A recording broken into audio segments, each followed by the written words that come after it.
राधे राधे दोस्तों। महाभारत का युद्ध कुरुक्षेत्र में 18 दिनों तक तो कौरवों और पांडवों के बीच चला। ये बात तो हम सभी जानते हैं, किंतु इस युद्ध के दौरान छोटी छोटी ऐसी घटनाएं भी हुई हैं जो रोचक होने के साथ साथ अनसुनी भी हैं। ऐसी ही एक कथा है जिसका आज हम जिक्र करेंगे, जिसमें भीष्म पितामह के क्रोध से द्रौपदी ने पांडवों की जान बचाई थी।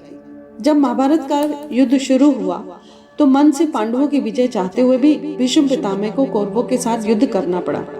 रोज हजारों सैनिकों का वध करते हुए भी दुर्योधन हमेशा यही सोचता था कि जब तक भीष्म पितामह का प्रेम पांडवों के साथ रहेगा तब तक कौरवों की विजय निश्चित नहीं है।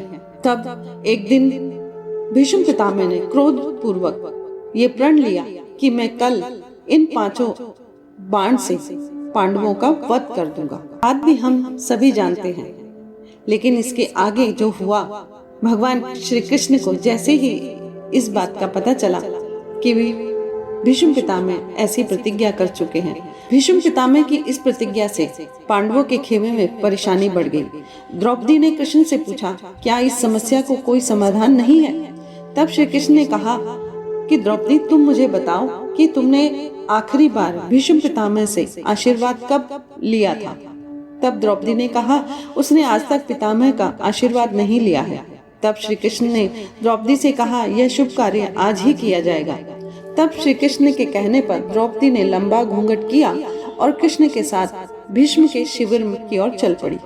शिविर के पास पहुंचकर कृष्ण ने द्रौपदी से कहा कि पितामह से अपने पतियों के लिए आशीर्वाद तो ले ही लो, लेकिन अपना चेहरा मत दिखाना। भीष्म ब्रह्म मुहूर्त में दरवाजे पर आए हुए किसी भी याचक को खाली हाथ नहीं भेजते थे। इसी बात को ध्यान में रखते हुए द्रौपदी भी ब्रह्म मुहूर्त में ही भीष्म के शिविर के पास पहुंच गई।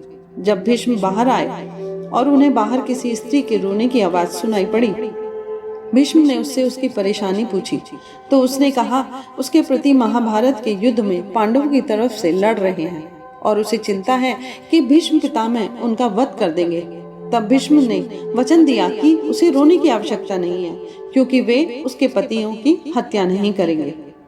वह सुनते ही द्रौपदी ने पितामह के चरण छूकर उनका आशीर्वाद लिया।